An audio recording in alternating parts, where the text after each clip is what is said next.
What if I told you that the two car of Jesse Love didn't actually win this past year's Xfinity Series championship?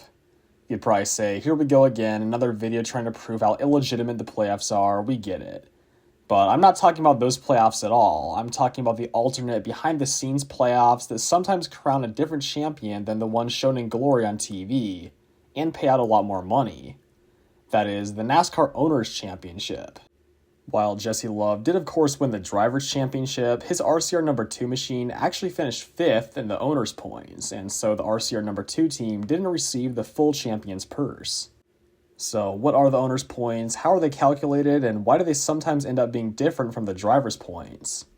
Throughout most of NASCAR's history, more importance has been placed on the car and its owner rather than the driver, because from an overall business perspective, drivers are unreliable.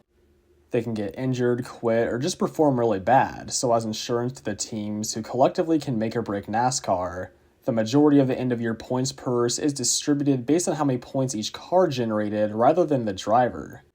In recent memory, the driver's points and owner's points are calculated the exact same way, so there are only two ways they can produce different results. First, if a car has more than one driver in a single season, and second, if a driver is ineligible to earn driver's points in the series they're racing in. In today's NASCAR, both of these scenarios are typically only seen in the Xfinity Series and Truck Series, as due to many drivers that are lacking full season sponsorship, it is very common for teams in those series to field so-called all-star cars with multiple drivers, including cup drivers who are ineligible to earn driver's points there. Because many of the best lower series teams field full-time all-star cars, the Xfinity Series and Truck Series owners' playoff grids are almost certain to be different from the drivers' playoff grids each season, essentially creating an alternate or secret playoff bracket. Yet over the years, the owners' playoffs have been virtually given no attention by fans or the broadcast. So today, I'm going to try to put them in the spotlight and talk about some of the best owners' playoffs battles, mainly focusing on the times the owners' champion turned out to be different from the driver's champion and how that happened. But first, I'm going to talk about the two times the Cup Series had its own secret playoff battles. First was in 2022, when due to the original Gen 7 car's extreme rigidness, especially in the rear end, Kurt Busch's seemingly insignificant practice crash at Pocono resulted in a career-ending concussion. Kurt, who had won earlier in the year, honorably relinquished his guaranteed spot into the playoffs, but the show went on for the 2311 Racing number 45 team, who kept their spot in the owners' playoffs. At first, the young Xfinity Series standout Ty Gibbs was thrown into the car as a fill-in, but after the team's other full-time driver Bubba Wallace missed the playoffs, the two drivers swapped cars so that the more experienced Wallace could fight for the owners' championship. That turned out to be the right call because in the first round, Wallace won at Kansas, the same track that Kurt Busch had won at in the spring, which locked the 45 car into the round of 12. But that was as far as the 45 would go, as despite a 7th place finish at the Charlotte Roval, the team just missed the round of 8 cutoff. Meanwhile, Ryan Blaney, whose Penske number 12 team had missed the owners' playoffs, still qualified for the drivers' playoffs after Kurt Busch forfeited his spot, and made it as far as the round of 8. Also, despite going winless, Blaney earned the second most points of any driver that season, which just goes to show again how ridiculously overvalued wins are in the current playoffs. Anyway, just the next year, another injury led to differing drivers and owners' playoffs. This time, instead of a racing incident, Chase Elliott broke his leg while snowboarding prior to the third race of the season and had to sit out for 6 races. 7 total because he also got suspended after his return for right-hooking Denny Hamlin at Charlotte. Regardless, Elliott wasn't able to win a race before the playoffs started and couldn't point his way in due to the missed races, so he missed the postseason for the first time in his career, but still got to compete for the owners' championship. Thanks to his own consistency, a commendable fill-in job by Josh Berry, and one good effort each from Jordan Taylor and Corey LaJoie, the Hendrick 9 team still made the owners' playoffs, bumping out the 2311 number 23 of Bubba Wallace. Elliott put together a solid run through the first 6 playoff races, never finishing worse than 11th, but he averaged 20th place across the final 4 races and dropped the number 9 car to 10th place in the owners' points. Coincidentally, the same place Bubba Wallace would finish in drivers' points. Back in 2019, Justin Haley's fluke win in the rain-shortened Coke Zero 400 would have also constituted a secret playoff battle, as although Haley was a part-time driver, the Spire Motorsports 77 car ran full-time. However, prior to the 2023 season, drivers and teams still had to be in the top 30 of their respective point standings at the end of the regular season to be eligible for their respective playoffs. And even with their win, the Spire 77 was still well below that top 30 mark. In the Cup Series, where historically almost every full-time competitive car has a full-time driver, it makes sense that there have been so few differences between the owners and drivers' playoffs. But in the Xfinity Series and Truck Series, where it's almost certain that a few competitive all-star cars and trucks will sneak into the owners' playoffs, there have been major differences almost every year, including differences between owners and drivers' champions. In 2016, the first year that the Xfinity Series and Truck Series were subject to the chaos of the playoff format, the GMS Racing 21 team, which had won the Truck Series Drivers' Championship with Johnny Sauter, came in second place in the Owners' Championship. This was made possible because the Red Horse Racing 11 truck, which was driven by multiple drivers, made the Owners' playoffs over its teammate number 17 truck, which was driven full-time by Timothy Peters. Peters, who had claimed the final spot in the drivers' playoffs, never made it to victory lane, but had pretty good consistency during the regular season, and even better consistency in the playoffs, enough to earn him a spot in the Drivers' Championship 4. But because the Red Horse 17 wasn't in the Owners' playoffs, a spot was left open in the Owners' Championship 4, which went to the Kyle Busch Motorsports number 9 of William Byron, a 6-time winner that year and a title favorite for much of the season. At Phoenix the week before, Byron had dominated all night long, but with 12 laps to go, his engine gave out from the lead and subsequently eliminated him from the drivers' playoffs. Nevertheless, because of the differences in the playoff grids, Byron and the 9 team still has something to fight for at Homestead, and fight they did, as Byron would win the final race from the pole to secure the Owners' Championship, while Johnny Sauter, who finished the race in third, was the next best of the Owners' Championship contenders, but the best of all the Drivers' Championship contenders. The only other time the Truck Series playoffs produced different owners and drivers' champions was in 2019. That year, Matt Crafton, who went on to earn his third Drivers' Championship despite going winless, missed the owners' playoffs entirely with his ThorSport 88 truck. Bumping him out was the Kyle Busch Motorsports number 51 truck, a textbook all-star truck which had won 6 races between the bossman Kyle Busch winning all 5 of his permitted starts and Greg Biffle winning his first race back after a 2-year retirement.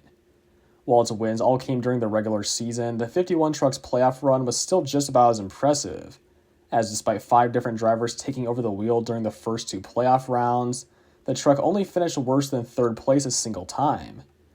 After Brandon Jones punched the truck's ticket into the Owners' Championship 4 with a runner-up finish at Phoenix, a solid third-place finish by Christian Eckes in the season finale gave the 51 truck its third Owners' Championship. Coincidentally, the 2 previous times the truck had won the Owners' Championship were the 2 previous times Matt Crafton had won the Drivers' Championship, both in 2013 and 2014. In those 2 years, the lower series were still using full season points, and under that format, it was actually much easier for all-star cars and trucks to win the Owners' Championship. From around the mid-2000s to 2015, the all-star vehicles were driven mostly by Cup Series drivers, which were coined as the Buschwhackers or Cup leeches, and thanks to the full season point system, they could easily pull far ahead of the less experienced and or less funded series regulars. I made 2 full videos a while back talking about the rise and fall of bushwhacking in the lower series, so I won't talk about that much in this video, but I will cover each of the times that an all-star team won the Owners' Championship in the full season points era. In the Truck Series, it only happened 4 times, and 3 of them were out of the Kyle Busch Motorsports camp. In each of those campaigns, Kyle Busch himself did most of the winning, taking home 8 trophies in 2010, 5 in 2013, and 7 in 2014. While only competing in roughly half the races each season. Of the truck's other drivers, Eric Jones was the only one to win, doing so once in 2013 and 3 times in 2014. Outside of Kyle Busch Motorsports, the only all-star truck to ever get it done in the Truck Series was the Kevin Harvick Incorporated number 2 truck back in 2011. In their final year of operation, the truck, which was split between 6 different drivers, recorded 7 wins and an incredible 4.8 place average finish. Looking at these 4 championships, the only one that had a close points battle was KBM's in 2013. In the final laps at Homestead, it was looking like Matt Crafton, who had already locked up the Drivers' Championship, would also walk away with the owner's title for ThorSport Racing. But on a green-white checkered finish attempt, he got pushed up into the outside wall and finished back in 21st place. Kyle Busch, who won the race in the KBM 51, made up enough points to tie the ThorSport 88 in owners points, and because the 51 machine had 6 wins that year compared to Crafton's 1, it won the championship via tiebreaker. In the Xfinity Series, where bushwhacking was much more prevalent for a variety of reasons, there were 9 times prior to the playoffs that an all-star car won the owners championship.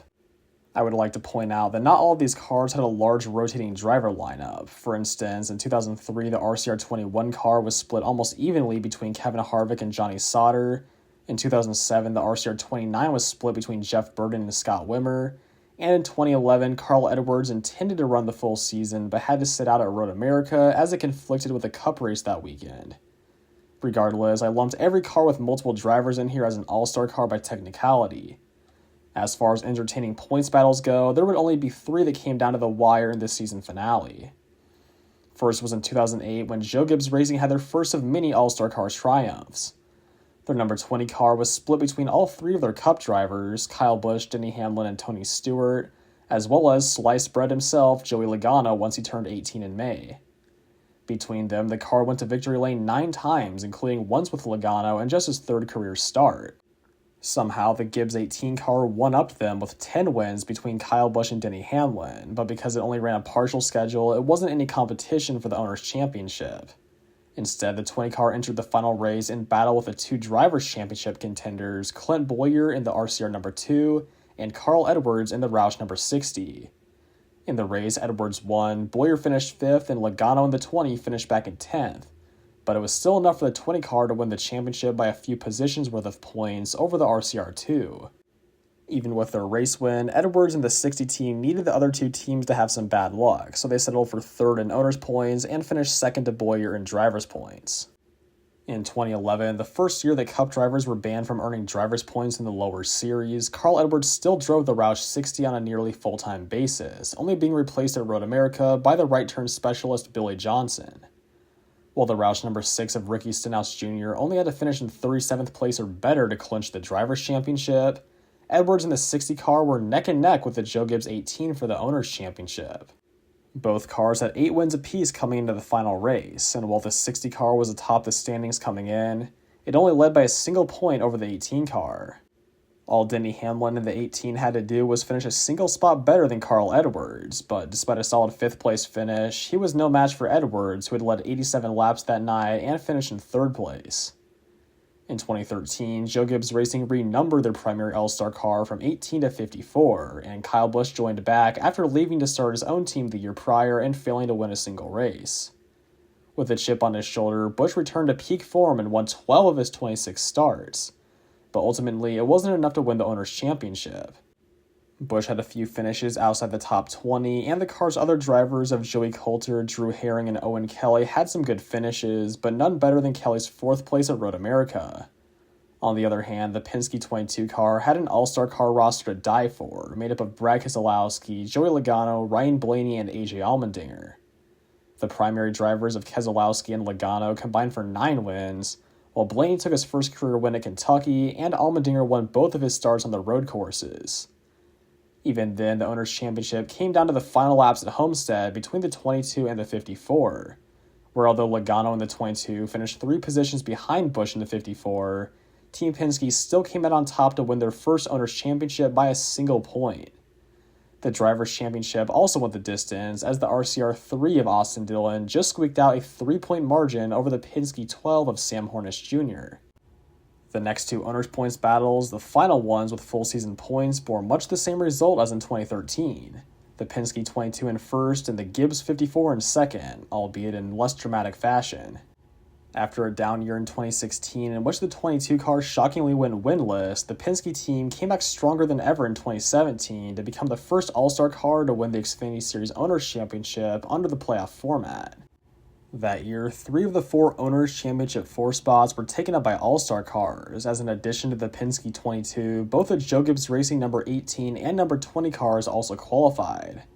The only series regular eligible for the Owners' Championship was that year's eventual Drivers' Champion, William Byron, in the Junior Motorsports number 9. Because drivers with more than 5 years of Cup experience were banned from competing in the Xfinity Series playoff races that season, each of the 3 All-Star teams had to get a bit creative with their driver lineups in the playoff races. The Penske team had Sam Hornish Jr. run the first race of the playoffs and the final one, while Ryan Blaney drove the 5 races in between. The Gibbs 18 car began with Kyle Benjamin in Kentucky before Daniel Suarez ran the next 2 races. Christopher Bell ran the 3 after that, and Ryan Preece drove at Homestead. And then the Gibbs 20 car saw Ryan Preece drive at Kentucky, Eric Jones take over for the next 5 races, and then Christopher Bell take over at Homestead. Given that in addition to William Byron, there were 3 other drivers competing for the Drivers' Championship, there were a total of 7 cars on track at Homestead competing for one championship or another, and it definitely felt like it. In the race, it was surprisingly the Stewart-Haas Racing rookie Cole Custer who dominated en route to his first career win. While finishing a whopping 15 seconds back, Sam Hornish Jr. crossed the line in second place to secure the Owners' Championship for Penske, and William Byron, half a straightaway behind Hornish, came in third place to win the Drivers' Championship. After the race, Elliott Sadler, who had drifted back to finish in 8th place and ended up a distant second to Byron in drivers' points, confronted Ryan Preece for racing him aggressively during the final green flag run. Many fans sided with Sadler, a series veteran that had come up just short of winning the championship many times previously, because Preece was just seen as another driver in the field that day and should have given more room to a Championship 4 contender. But behind the scenes, Preece was fighting for a high-paying championship just like Sadler, a championship that wouldn't give him much glory personally, but would definitely strengthen his value in the garage area and potentially elevate him beyond part-time status the next season. So don't hate the player, hate the game, especially when the game is as gimmicky as the NASCAR playoffs. Anyway, the next year in 2018, only one All-Star car qualified for the Owners' Championship 4, this time the Chip Ganassi Racing 42. Throughout the season, their primary driver, John Hunter Nemechek, picked up 1 win, Kyle Larson won 4 of his 6 starts, and their late hire, Ross Chastain, won 1 out of his 3 starts, while their other drivers, Jamie McMurray and Justin Marks, each delivered solid finishes as well. In the championship race, it was Nemechek behind the wheel, who led 52 laps early on, but finished in 3rd place. 1 position ahead of him was the Stewart-Haas Double Zero of Cole Custer, the best finishing of the Owners' Championship 4 teams, and thus the winner of the Owners' Championship. Yet, even though Custer competed full-time that season, he didn't win the Drivers' Championship. Due to the differences in the Drivers and Owners' playoff grids, the Junior Motorsports 9 of Tyler Reddick, which won the final race and the Drivers' Championship, was eliminated in the first round of the Owners' playoffs. Reddick still worked his number 9 machine back up to a 5th place finish in Owners' points, but on championship night, he wasn't eligible for the biggest share of the purse. In 2021, the same story repeated itself, but with a much more intense race to the finish. That year, by virtue of the Joe Gibbs number 54 All-Star car making the Owners' Championship 4, the first car to miss the cut was its teammate number 18 car. The number 18, driven full-time by Daniel Hemrick, still made the Drivers' Championship 4 and beat Austin Cindric in an intense side-by-side battle to the line to claim both his long-awaited first race win and the Drivers' Championship all in one. But for Cindric, the full-time driver of the Penske 22 and defending Drivers' Champion, not all was lost, as through all the disappointment he surely felt, he still won his team the Owners' Championship. Beginning in 2019, when NASCAR ruled that Cup drivers could no longer earn playoff points for their teams in the lower series, the number of Buschwhacker starts per season took a massive nosedive.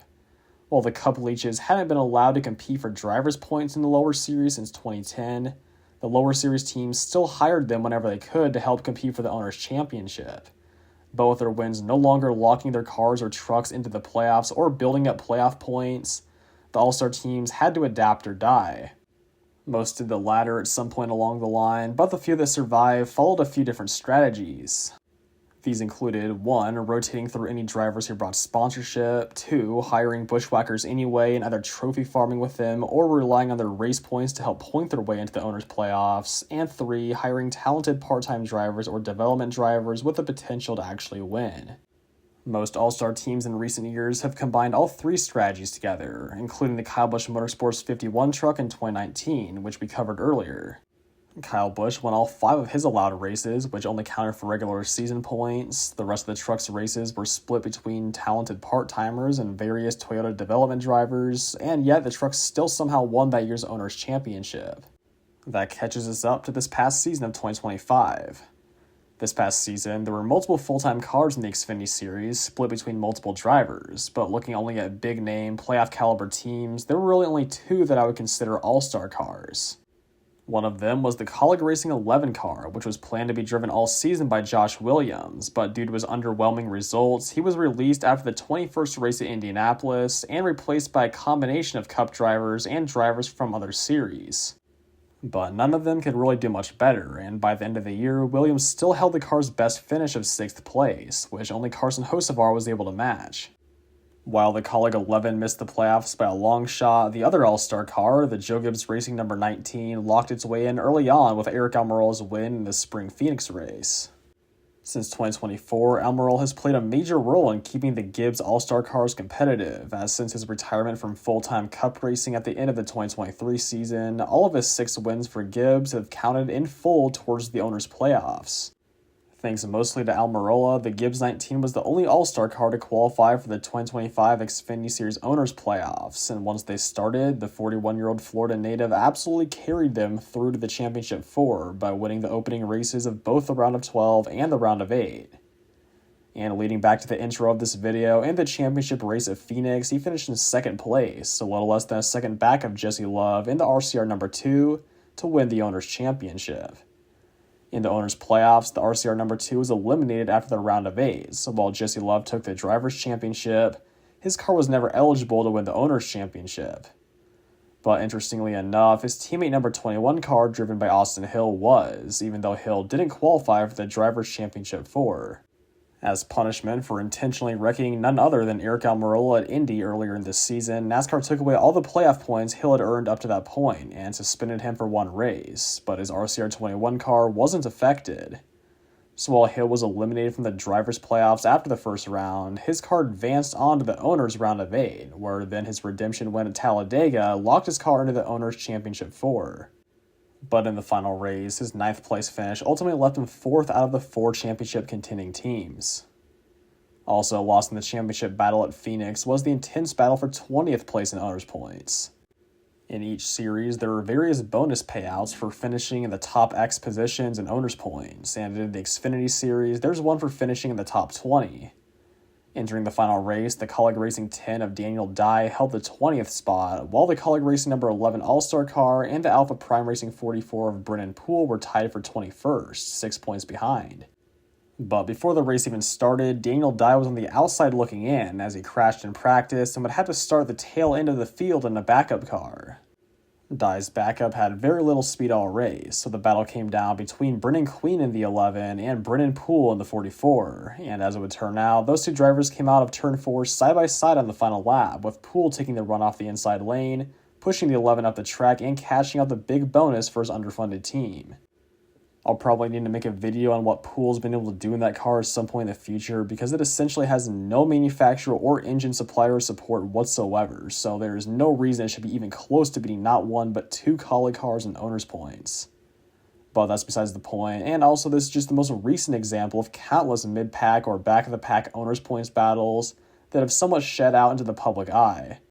Especially back in the days when teams could be locked into cup races for being top 35 in owners' points, this stuff was a lot more common. For the 2026 season, it has pretty much already been confirmed that the points format will be getting a much-needed overhaul, likely in all 3 national series.